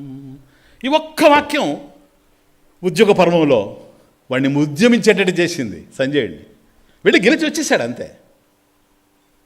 జ్ఞానం అంతా పనిచేస్తుంది. అట్లా కొందరు ఇచ్చి ఉండొచ్చు, కానీ విధుల లాంటి తల్లులు అన్ని చోట్ల లభ్యం కారు. సంకకెత్తుకునే తల్లులు దొరుకుతారు, రసగుల్లాలు నోట్లో పెట్టే తల్లులు దొరుకుతారు, నా బుజ్జే నా వంకాయ బజ్జే అనేటువంటి తల్లులు దొరుకుతారు. కానీ ఎట్లా పెంచితే రేపు బిడ్డను చూసి మనం సంతోషపడతామా అని ఆలోచించేటువంటి వాళ్ళు చాలా తక్కువ. వాళ్ళు అలా శిక్షణ ఇవ్వలేకపోతున్నారని నేను అనుకోవడం లేదు. ఎందుకని? వాళ్ళకి తెలియదు. ఒకటి, సమయం కూడా లేకపోవచ్చు, సమయం కూడా లేకపోవచ్చు. కానీ వాళ్ళకి తెలిసినా తెలియకపోయినా, సమయం ఉన్నా లేకపోయినా, బిడ్డల్ని పెంచవలసినటువంటి స్థితిలో కనుక పెంచకపోతే రేపు ఇలా పెరిగేటువంటి బిడ్డ, ఎవరి బిడ్డ అయినా సరే, వాడు పండితుల పుత్రుడైనా సరే, రాజుగారి కుమారుడైనా సరే, బిచ్చగాడి కుమారుడైనా సరే, వాడు ఎవడైనా కానీ ఏమవుతాడు రేపు? ఈ విధంగా పెరిగినటువంటి వాడు కష్టాల్లో కూరుకుపోతాడు. ఈ విధంగా పెరిగినటువంటి వాడు అశాంతిలో అలమటిస్తూ ఉంటాడు. ఇవే వాడి అనుభవాలు అయిపోతాయి. వాడు సుఖపడలేడు, చుట్టుండి వాళ్ళని సుఖపెట్టలేడు. సాగిన కథలు, మూగిన వ్యధలు, సాగిన కథలు, మూగిన వ్యధలు, ఆగిన గాథలు, రేపిన బాధలు, ఆగిన గాథలు, రేపిన బాధలు, ఎచ్చటికేగును బ్రతుకే మౌనో, ఎచ్చటికేగును బ్రతుకే మౌనో, మట్టి కంకితము మలిన శరీరము, దాటగలనో లేదు సంసారము, చేరగలనో లేదు నీ పాదము, దాటగలనో లేదు సంసారము,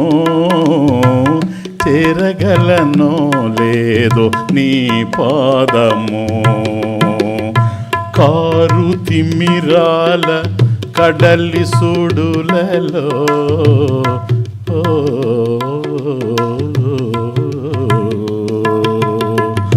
కారు తిమిరాల కడలి సుడులలో, కన్నుమూసి తనువు తరలేలోగా, కారు తిమిరాల కడలి సుడులలో, కన్నుమూసి తనువు తరలేలోగా, దాటగలనో లేదు సంసారము, చేరగలనో లేదు నీ పాదము, దాటగలనో లేదో సంసారము. శిక్షణ లేనటువంటి జీవితాలు అవలా పెరుగుతూ వస్తాయి. నడిచే కాలం నడిచిపోతూ ఉంటుంది. అనుభవాలు ఏర్పడుతూ ఉంటాయి. ప్రతిచర్యలు జరుగుతూ ఉంటాయి.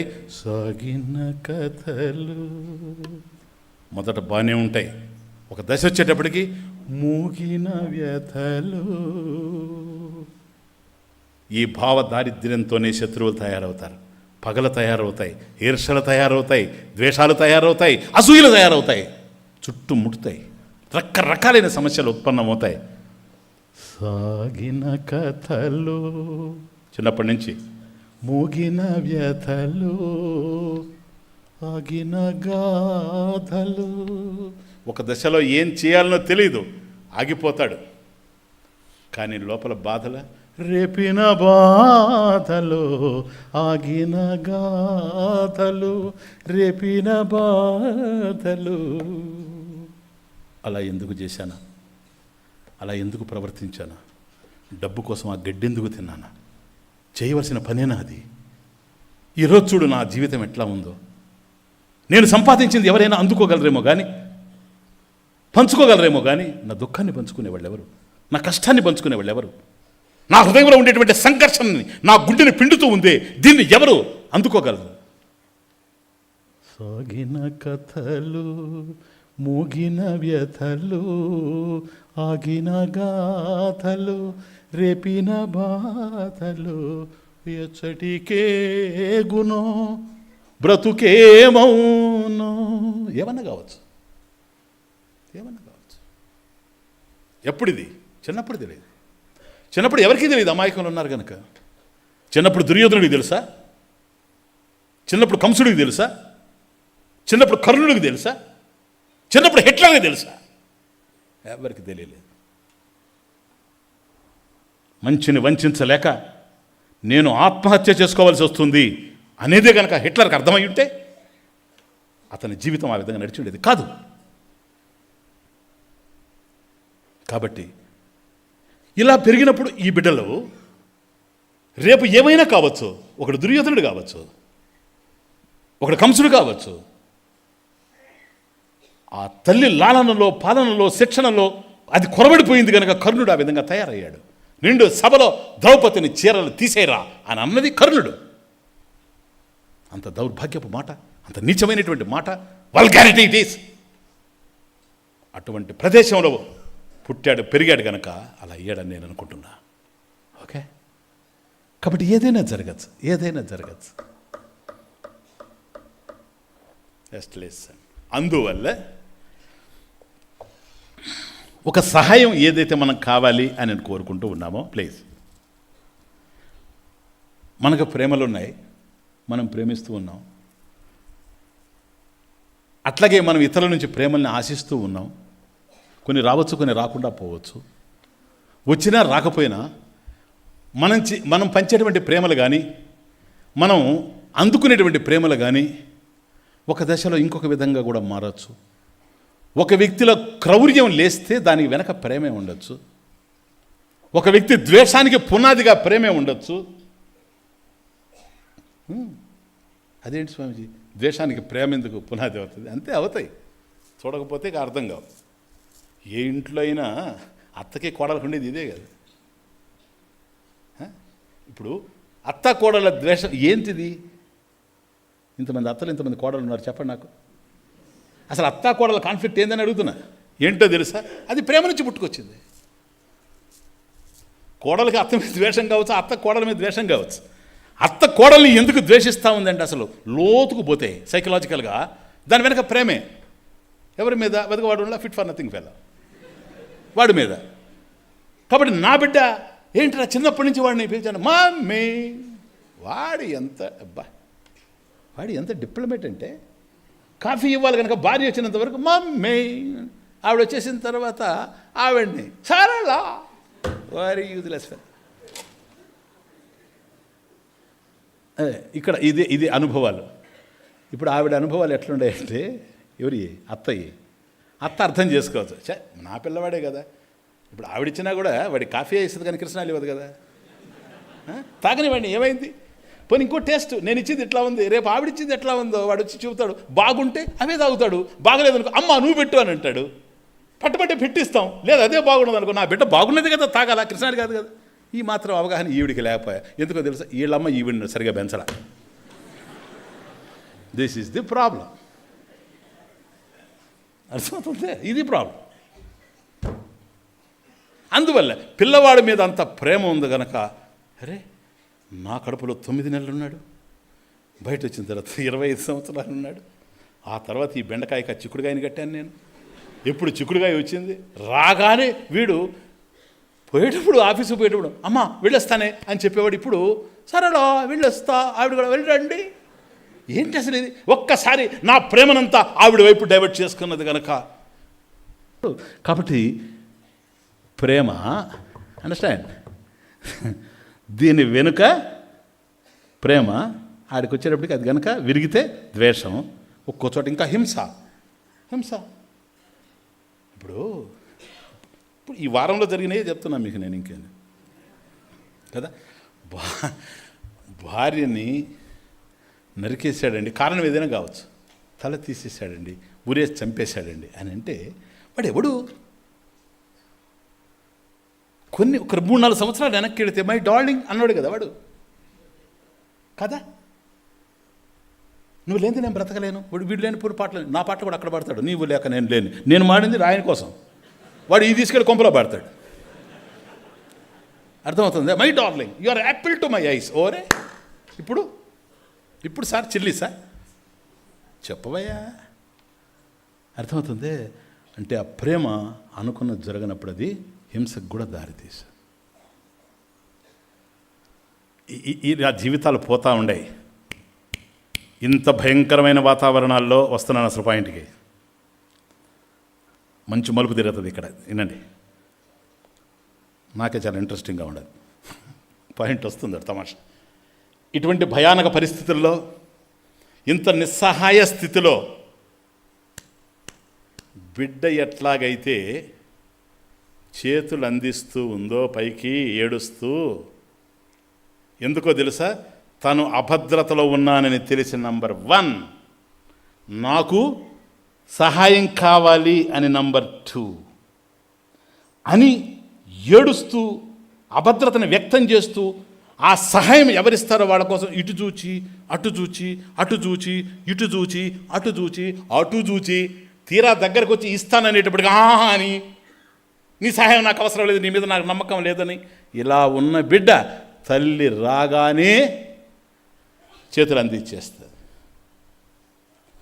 ఏ ప్రపంచంలో ఈ క్రౌర్యాల మధ్య, ఈ అశాంతి మధ్య, ఈ ఈ అశాంతిలో, ఈ సంఘర్షణల్లో సతమతమవుతున్నటువంటి వ్యక్తి అక్కడ చూచి ఇక్కడ చూచి ఇక్కడ పరీక్షించి అక్కడ పరీక్షించి ఇక్కడ దొరుకుతుందేమో అక్కడ దొరుకుతుందేమో పరీక్ష లోకాన్ కర్మచితః బ్రాహ్మణ నిర్వేదమాయాత్. ఓకే, లోకాన్ కర్మచితాన్ పరీక్ష. ఈ ప్రపంచంలో అన్ని కర్మల్ని వాటి ఫలితాలను చూసిన తర్వాత బ్రాహ్మణ, ఎవడైతే నాకు భద్రత కావాలని కోరుకుంటూ ఉన్నాడో ముముక్షు, వాడు నిర్వేదమాయాత్, నిర్వేదం చెందుతున్నాడు, నిరాశ చెందుతున్నాడు. అది ఎక్కడ దొరుకుతుంది? నాయనా నేను ఇస్తాను రా, నువ్వు వద్దు, నాకు రావడం లేదు నా దగ్గరికి. మీరు పక్క నుండి చెప్తారు, హే స్వామీజీరా, మమ్మల్ని ఎత్తుకుంటే మేము భుజాల మీద ఎక్కి కూర్చుంటాం, ఆయన మీద ఎక్కురా, స్వామీజీ చాలా మంచోడరా, ఆయన ఉపనిషత్తు చెప్తాడరా, నువ్వు ఎక్కురా అంటే వీళ్ళకి ఎక్కాలని ఉంటుంది కనుక. వాడికేమో తల్లిదండ్రులే కావాలి కనుక, అర్థమవుతుందా? నో నో నో, మా అమ్మాయి కావాలని ఏడుస్తూ ఉంటాడు వాడు. కాబట్టి అందరినీ చూసినా వాడు ఎట్లాగైతే నాకు భద్రత అక్కడే ఉంది అనేది బిడ్డ తెలుసో తెలియకో గుర్తిస్తూ ఉన్నాడో, అన్నీ పరీక్షించిన తర్వాత తద్విజ్ఞానార్థం సహా గురుం ఏవ అభిగచ్చేత్ సమిత్పాణి శ్రోత్రియం బ్రహ్మనిష్ఠ. ఇంత జరిగిన తర్వాత బిడ్డ ఎట్లాగైతే ఏడుపులో తల్లి కోసమే తండ్రి కోసమే చూస్తూ ఉండడం జరిగిందో తెలుసో తెలియకో, అట్లాగే ప్రతి మనిషి ఈ ప్రపంచంలో ఇవన్నీ చూసిన తర్వాత నాకు తల్లి కాదు తండ్రి కాదు, చూడదు భాష.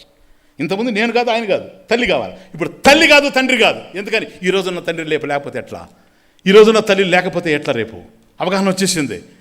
కాబట్టి నా జీవితం అభద్రతలో ఉంది, నా జీవితం అపాయంలో పడి ఉంది. ఎవరు ఏమైనా నాకు ఇవ్వగలరు, ఈ అభద్రత నుంచి తొలగించేటువంటి శక్తి ఎవరికీ లేదు. అందువల్ల సహా ఆ నిరాశలో ఉండేటువంటి వాడు, నైరాశ్యంతో కుమిలిపోయేటువంటి వాడు గురుం ఏవ అభిగచ్చేత్, గురువు దగ్గరికి పోతా ఉన్నాడు. పిల్లవాడు చేతులు ఎత్తి తల్లిదండ్రుల దగ్గరకు పోతా ఉంటే వీడు చేతులు ముడిచి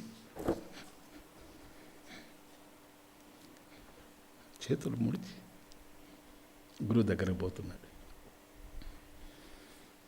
వాడి తల మీద పెడుతున్నాడు గురువు చెయ్యి. మా బహిష్ట విద్వన్ తవ నాస్తి అపాయ. ఎందుకురా భయపడకు, భయంగా ఉంది గురువు, నేను ఎప్పుడు చనిపోతానో గురుదేవా, నాది ఏమైపోతుంది నా పరిస్థితి, దగ్గొస్తే భయంగా ఉంది, తుమ్ముస్తే భయంగా ఉంది. ఎందుకని ఆ విధమైన పరిస్థితుల్లో ఉన్నావు? అన్నీ అలా కనపడుతున్నాయి అనుభవాలన్నీ కూడాను. పూర్వ రోజుల్లో ఎవడైనా పొడి దగ్గొస్తే డ్రై కాఫ్, అయ్యా ఏదైనా కషాయం ఏంటి అనేవాళ్ళు. ఇప్పుడు నువ్వు ఒకసారి ఎందుకన్నా వెళ్ళి కార్పొరేట్ హాస్పిటల్లో నువ్వు టెస్ట్ చేయించుకో, డ్రై కాఫ్ వస్తూ ఉందంటే అసలు బ్లడ్ కౌంట్ ఎంత ఉందో చూడాలి. చూడండి ఎంతవరకు పోతా ఉందో. ఈ భయాలు చుట్టూ ముట్టేసి ఉన్నాయి మనిషిని. ఈ భయాల్లో గురువు దగ్గరికి చేతులు జోడించి పెడితే మా భయిష్ట, అబ్బాయి నీకు భయమే లేదరా, తవ నాస్తి అపాయ, నీకు అపాయమే లేదు. అపాయం ఉంటే కదా భయం. నీ అనుభవాలు అట్లున్నాయి నాయన, నువ్వు పెరగడం అట్లా ఉంది. ఈ జన్మలోనే కాదు, గత జన్మలో కూడా, అంతకుముందు కూడా ఇంక నువ్వు భయపడాల్సినటువంటి అవసరం ఏమీ కనిపించడం లేదు నాకు. ఎందుకని? నేను తరింపజేస్తాను. నేను ఎలా చేస్తాను? నేను తరించాను కనుక. తరించిన నాకు నిన్నెట్లా తరింపజేయాలో తెలుసు. ఓకే, ఇప్పుడు వాడికి ఏం కలుగుతుందో తెలుసా? నేను అభద్రతలో ఉన్నాను, నా జీవితం అపాయంలో ఉంది, కానీ నా అదృష్టవశాత్తు నాకు నా గురువు దొరికాడు. That's all. ఇతనొక్కడ నాకుంటే చాలు తోడుగా. ఇతను లేనప్పుడు ఎవరున్నా ఉపయోగం లేదు, ఇతను ఉంటే ఎవరు లేకపోయినా పర్వాలేదు. తరతి శోకం ఆత్మవిత్. శోక సముద్రాన్ని దాటేసేటువంటి అవకాశం ఉంది. అటువంటి గురువు నాకు లభ్యమయ్యాడు.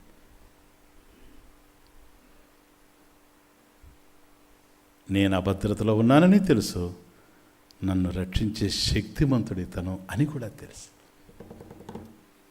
ఓకే. ఉద్యమేన హి సిద్ధ్యంతే కార్యాణి న మనోరథైః. ఉద్యమేన హి సిద్ధ్యంతే కార్యాణి న మనోరథైః. నహి సుప్తస్య సింహస్య ప్రవిశంతి ముఖే మృగాః. చూడు, ఎప్పుడైతే నీకు గురువు దొరికాడు, ఇంకొక సెంటెన్స్ చెప్తున్నా, గురువుని నిర్ణయించుకున్నాడు. తల్లిదండ్రులు నిర్ణయింపకుండానే దొరికారు. తల్లిదండ్రులు నేను నిర్ణయించుకోలేను, వాళ్ళకి పుట్టాను, వాళ్ళే నా తల్లిదండ్రులు. కానీ గురువు నువ్వు నిర్ణయించుకుంటున్నావు అన్వేషించి. జ్ఞానం కలిగిన తర్వాత జరుగుతుంది ఈ పని. కనుక తల్లిదండ్రులు రక్షిస్తారు అని బిడ్డ చేతులు అందిస్తున్నాడు. ఎవరికి? తల్లిదండ్రులకే బిడ్డ చేతులు అందించేది. సద్గురువుకే శిష్యుడి చేతులు జోడించేది. వాడికి ప్రవచనాలు అవసరం లేదు, ఉపన్యాసాలు అవసరం లేదు, భజనలు అవసరం ఉంటే ఉండని. నన్ను తరింపజేస్తాడా లేదా? ఆ శక్తి తనకు ఉందా? మోక్షం కావాలి, మోక్షం జ్ఞాన రూపంలో ఉంది. జ్ఞానం ఇస్తే మోక్షం వస్తుంది. జ్ఞానం ఇవ్వగలడా?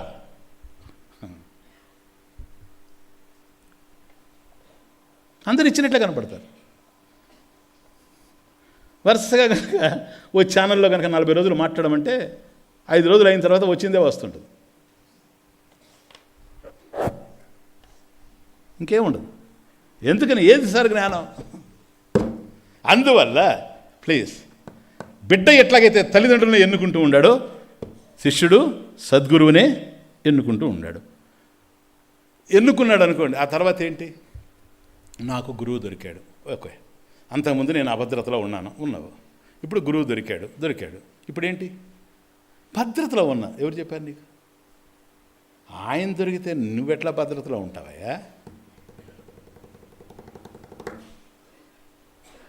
ఆయన తింటే నువ్వు తిన్నట్టేనా? ఆయన భోంచేస్తే నీ ఆకలి తీరినట్టేనా? గురువు దొరకగానే నువ్వెట్లా ధరించావు? గురు బోధ నువ్వు వినాలి. గురు బోధన నువ్వు ఎట్లా వినగలవు? నీ భావాలని పక్కన పెట్టి వినాలి.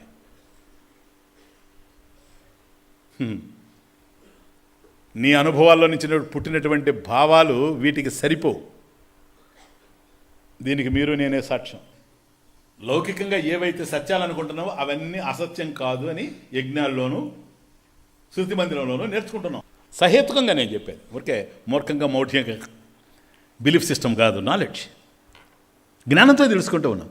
కాబట్టి నీ అనుభవాలన్నీ కూడా ప్రపంచానికి సంబంధించినవి, నీ అలవాట్లకు సంబంధించినవి, నీ అభిలాషకు సంబంధించినవి, నీ ఆవేశానికి సంబంధించినవి. అవన్నీ ఇక్కడ ఉపయోగపడవు. నీ నోషన్స్ అన్నీ డ్రాప్ కావాల్సిందే. ఎందుకని? This is a different route. ఈ ట్రాకే వేరు, దీంట్లోకి అవన్నీ పనికిరావు. అందువల్ల సమిత్పాణి గురుమేవ అభిగచ్చేత్ శ్రోత్రియం బ్రహ్మనిష్టం. అందువల్ల గురువు విషయంలో చాలా జాగ్రత్తగా ఉంటాడు. అర్థమవుతుంది? ఎక్కడ అహం కదలకుండా ఉంటుంది. ఎందుకని? అక్కడ అందేది ఎక్కడా అందదు ప్రపంచంలో. ఒకవేళ నీకు కొన్ని తెలిసి ఉండొచ్చు. అర్థమవుతుంది? ఇప్పుడు గురువు ఉంటాడు, ఊరికే చెప్తున్నాను నీకు, అతనికి మంచం వల్లేది తెలియదు అనుకోండి. పూర్వ రోజులు మంచం వల్లి వీడికి తెలుసు అనుకోండి, శిష్యుడికి. ఎందుకంటే వీడు బ్రతకంతా అల్లికే కనుక. వీడు గురువు, నాయన నాకు కూడా నేర్పించరా, నువ్వు లేనప్పుడు నేను అల్లుకుంటాను అన్నాడు అనుకోండి. పూర్వం మాటలు మాట్లాడుతున్నాను. ఇప్పుడైతే కంప్యూటర్ అనుకోండి, ఏమైంది? నాకు తెలియదు నేర్పిస్తున్నాడు. వాడు 2 సార్లు మంచం అల్లడం నేర్పించి 3వ సారి ఈయన పాపం సరిగా అల్లకపోతే నిన్ను ఉపనిషత్తులు చెప్తావా మాత్రం తెలియదు నీకు అన్నాడు అనుకోండి. వాడిని ఎక్కడికి పట్టుకుపోవాలి మీరు ఒకసారి ఆలోచించండి. ఇంకా ఏమిరా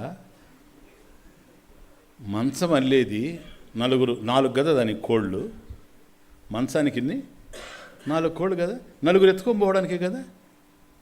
అది ఎక్కడ ఈ మృత్యువు నుంచి అమృతత్వాన్ని ప్రసాదించే ఆయన ఎక్కడ? ఆయనకి మంచం అల్లడం తెలియదని నేను రియాక్షనా? వీడి అలవాట్లు, వీడి ఆలోచనలు, వీడి ఆవేశం. గురువు అనుకుంటాడు సూది గదిలిస్తుంటే దారం ఎక్కించేది ఎట్లా, సూదినిట్టి ఎట్లా అంటుంటే దారం ఎక్కించేది ఎట్లా, ఇట్లా పెట్టి నా దగ్గర స్వామీజీ దారం ఎక్కించి ఈయన ఈ లోపల ఇట్టి అంటుంటే నేను ఎట్లా ఎక్కించేది దారం? రాగద్వేషాల మధ్య కదిలిపోయేటువంటి పక్షికి, అభిమాన అహంకారాల మధ్య రగులిపోయేటువంటి ఈ దౌర్భాగ్యుడికి, జీవితం అంతా అవగాహనే లేకుండా బతికినటువంటి ఈ వ్యక్తికి ఒక్కసారి ఆ వ్యక్తితో మాట్లాడుతున్నామే, ఎవరా అతను? ఒకవేళ అతను అడుగుండొచ్చు మంచం విషయం, మంచం ఇంపార్టెంట్ ఆయనకి, కౌపీనం అంతా కదా ఆయన. నేను తయారు చేసిన మంచం మీద ఆయన పడుకుంటే నా అదృష్టం అది, ఆయనకి మంచం ఎందుకు? నో, మూలం తరోహో కేవలం ఆశ్చర్యం. వాడికి ఈయన అర్థమయ్యే అవకాశం లేదు. అందువల్ల మనిషి వచ్చిన గురువు దగ్గరికి, గురు పూర్ణిమ సందర్భం కనుక చాలా ఇంపార్టెంట్గా మాట్లాడుతున్నాను ప్లీజ్. ఇంక దీన్ని బట్టి మీకు జరగబోయే లెక్చర్స్ ఎట్లా ఉంటాయి మీరు ఊహించుకోవచ్చు. కాన్షియస్గా చెప్తున్నా. ఉద్యమేన హి సిద్ధ్యంతే కార్యాణి న మనోరథై. ఉద్యమేన, ఉద్యమం చేతనే, హి సిద్ధ్యంతి కార్యాన్ని, నువ్వు ప్రయత్నం చేసి గురువు ఏ విధంగా అయితే నీకు బోధిస్తూ ఉన్నాడో అది నా అదృష్టం అనుకొని అనుక్షణం లౌకికమైనటువంటి విషయాలు తీసుకొని వచ్చి ఆయన్ని తూచడం కాకుండా అవన్నీ చెత్త అతని ఉద్దేశంలో. సరేనా? ఈరోజు వాటికి గనక తను విలువిచ్చేటువంటి వాడు అయితే తన జీవితాన్ని ఇట్లెందుకు తెచ్చుకుంటాడు అందరినీ వదిలి, ఇడియట్. కాబట్టి నువ్వు ఏదైతే గురువు దగ్గర పొందాలనుకుంటున్నావో ఉద్యమేన హి అవును కదా, సిద్ధ్యంతి కార్యాన్ని, నువ్వు ప్రయత్నం చేస్తేనే, గురువు చెప్పిన మార్గంలో నడిస్తేనే కార్యాన్ని సిద్ధ్యంతి నా మనోరథై. ఇదిగోండి, మనోరథై నా అంటే ఇక్కడ కూర్చొనే రమణ మహర్షి లాగా మనం కూడా అయిపోతే గొచ్చిపెట్టుకొని పోయా గొచ్చిపెట్టుకొని. ఇప్పటి వరకు భావదారిద్ర్యం ఏముంది, రేపు భౌతిక దారిద్ర్యం కూడా చుట్టుకుంటుంది. రమణ మహర్షి గోచిపెట్టుకొని ఉండొచ్చేమో కానీ గోచిపెట్టుకున్న వాళ్ళంతా రమణ మహర్షులు కారు సార్. ముఖ్యంగా దారిద్ర్యంతో కుమిలేటువంటి మన దేశంలో ఎంతోమంది పెట్టుకుంటుంటారు. అండర్స్టాండ్? కాబట్టి ఏది సాధించలేనటువంటి దౌర్భాగ్యుడు, ఒక ఉద్యమ స్ఫూర్తి లేనటువంటి వాడు, నేను అదైపోవాలా, నేను శంకరాచార్యుల వారు అయిపోవాలా, నేను విద్యారణ్య స్వామి అయిపోతే బాగుండు. చూడండి, ఏది లేదు, ఆచారం లేదు, విచారం లేదు, ఏమీ లేదు, ఏమి ఉండదు. కనుక కార్యాన్ని సిద్ధ్యంతి ఉద్యమేనా. పరిశ్రమించేటువంటి వాడికి, కృషి చేసేటువంటి వాడికి గురుదేవుని యొక్క కృప కూడా తోడవుతుంది. దౌర్భాగ్యుడికి ఏమవుతుంది, ఎక్కడేసిన గొంగళి అక్కడే ఉంటే గురువు కూడా చూసి చూసి చూసి చండాలం రా, ఏ రోజు చేసుకున్నాను పాప ఈడు తగులుకున్నాడు నాకు అనుకుంటాడు ఒక దశలో. అప్పుడు వాడిని భౌతికంగా దూరం చేయలేకపోయినా మానసికంగా తీసేస్తాడు తల్లో నుంచి. అంత దురదృష్టకరమైన పరిస్థితిని తెచ్చుకోకూడదు. ఎవరి పాదాల దగ్గర మనం తరించిపోవాలనో అటువంటి చోట వాళ్ళ మనసే కష్టపెట్టేటువంటి స్థాయికి మనం ఎదగకూడదు ఎప్పుడు కూడాను. ఇది మన సంప్రదాయం, ఇది మన ట్రెడిషన్, శిష్టాచార సంప్రదాయం. అండర్స్టాండ్? కనుక ఉద్యమేనహి, చూడండి, సిద్ధ్యంతి కార్యాణి నా మనోరథై. నీ కోరికలు కాదు సార్, నీ గాలిమేడలు కాదు, నీ మనోరథం కాదు, నెరవేరదు చేస్తేనే. ఎలాగూ నహి సుప్తస్య సింహస్య.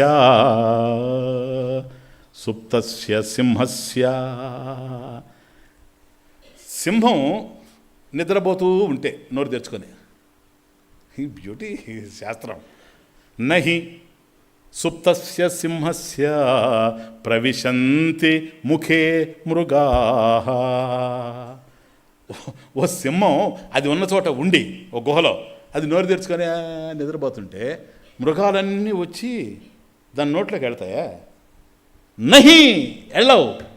సుప్తస్య సింహస్య, సింహం నిద్రపోతూ ఉంటే దానికి ఆహారం అని మృగాలన్నీ కూడా వచ్చి దాని నోట్లోకి ఎట్లాగైతే పోవో అది పోయి ప్రయత్నం చేస్తుంది సింహం. ఎక్కడ ఒక జంతువు కనిపించినా అది పరిగెత్తుకుంటూ పోయి దాన్ని తరిమి తరిమి తరిమి తినేస్తుంది. ఒకవేళ ఏనుగైతే దాన్ని కుంభస్థలాన్ని కొట్టేస్తుంది. అప్పుడు అది సింహం, మృగరాజు. అట్లాగే ఈ ప్రపంచంలో కూడాను నేను ఏ విధంగా అయినా సరే నా కల్పితమైన భావాల్ని పక్కకు నెట్టి, నా ఆవేశాన్ని పక్కకు పెట్టి, నా అభిరుచుల్ని పక్కకు పెట్టి, నా అభిలాషలను పక్కకు పెట్టి నేను పరమేశ్వరుని పొందాలి అనేటువంటి ఉద్యమ స్ఫూర్తి ఉద్యమేనా హీ. చూసారా? అప్పుడే సిద్ధ్యంతి కార్యాణి నా మనోరథై నహి సుప్తస్య సింహస్య ప్రవిశంతి ముఖే మృగాః. మృగాలన్నీ కూడా దాంట్లో ప్రవేశించవు ప్రయత్నం చేస్తేనే. కాబట్టి గురువుని ఆశ్రయించిన తర్వాత బ్రీఫ్ దీన్ని ఎలాబరేట్ చేస్తాను ఈ 5 రోజులు. Just listen. గురువుని మనం ఆశ్రయించిన తర్వాత ఎందుకో తెలుసా? అభద్రతలో ఉన్నామని తెలుసుకొని. నాకేమిటండి, నాకు అన్నీ తెలుసు. పోవా, నువ్వు ఆడెందుకు అడగండి, అక్కడెందుకు? రైస్ కిల్లింగ్ డిపార్ట్మెంట్ గడవ, దేనికి నువ్వు? నీకు అన్నీ తెలిస్తే. కనుక నేను అభద్రతలో ఉన్నాను అనేది అర్థం కావాలా? అభద్రతలో ఉన్నాననేది అర్థం కాకుండా గనక గురు సాన్నిధ్యంలో ఉంటే వాడు అహంకారి అవుతాడు, శిష్యుడు అయ్యేందుకు అవకాశం లేదు. ఎందుకని వాడు అభద్రతలో ఉన్నట్టే వాడికి తెలియదు, వాడి గురువు అభద్రతలో ఉన్నట్టే కనపడుతున్నాడు. చూసారా ఈ తమాషా? నో ఇవి చాలా క్లారిటీ ఇస్తున్నాను మీకు. ఇప్పుడు మీరు బాగా మీ మనసు నాకు ఇచ్చేయండి, దాని తర్వాత ఏదో చేసి నేను ఇస్తా. Just listen.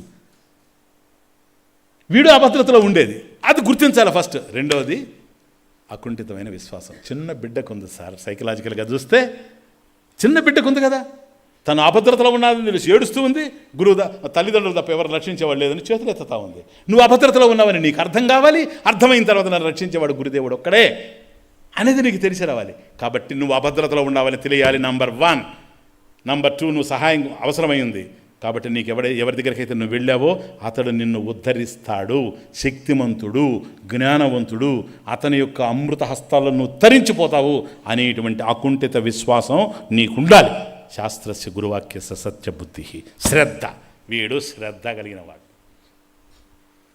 వాడికి అనుకూలంగా ఉన్నప్పుడు శ్రద్ధగా ఉండి ప్రతికూలంగా ఉన్నప్పుడు రియాక్ట్ అయ్యేవాడు కాదు.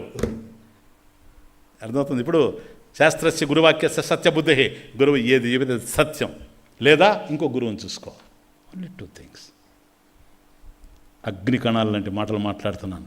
అందువల్లనే ఎక్కడ పట్టినా వేదాంతాలు ఉండే తరించేవాడు కనపడడం లేదు. కారణం అంతా ఇదిగో ఈ అవాంతరాలు ఎక్కువ, ఈ ప్రతిబంధకాలు ఎక్కువ.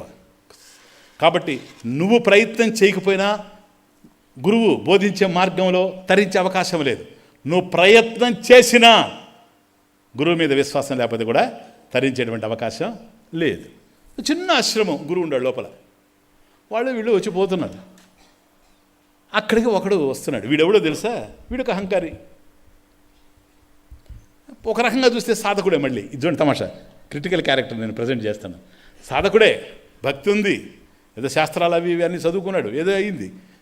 ఎవరో చెప్పారు ఆయన మహానుభావుడు అండి, ఆయన దగ్గర పోతే తరించకపోయే ప్రశ్నే లేదు. ఎంతోమంది తరించారు, కావాలంటే వాళ్ళ సత్సంగ మెంబర్స్ని అడగండి చెప్తారు. వాడు వచ్చాడు. వచ్చి వాడు పోతూ ఉంటే లోపలికి ఎంటర్ అవుతూ ఉన్నాడు. గురువు లోపల ఉన్నాడు, వీడు ఆశ్రమంలోకి ఎంటర్ అవుతూ ఉన్నాడు. అక్కడ ఎవరో పిలిచారు, హే హే అని. వాడి దగ్గర హా, ఎవరు ఆశ్రమంలో హే. ఇది ఒక భూతం, ఇది ఒక భూతం. దీని బ్యాక్గ్రౌండ్ ఎట్లా ఉందంటే గతానుభవం. ఇది ఒకప్పుడు సాధకుడుగా ఉండి పూర్వజన్మలో మన పురాణాల్లో ఎంత అద్భుతమైన ఆఖ్యాయికలు ఇవన్నీ. సాధకుడుగా ఉండి అక్కడ అహంకారంతో జీవించి ఇప్పుడు భూతమై తిరుగుతూ ఉంది. కాబట్టి గతంలో అనుభవం ఏంటి? ఆశ్రమంలో ఉన్న అనుభవం కాదు, ఇప్పుడు భూతమై కూడా ఆశ్రమం చుట్టూ తిరుగుతుంది.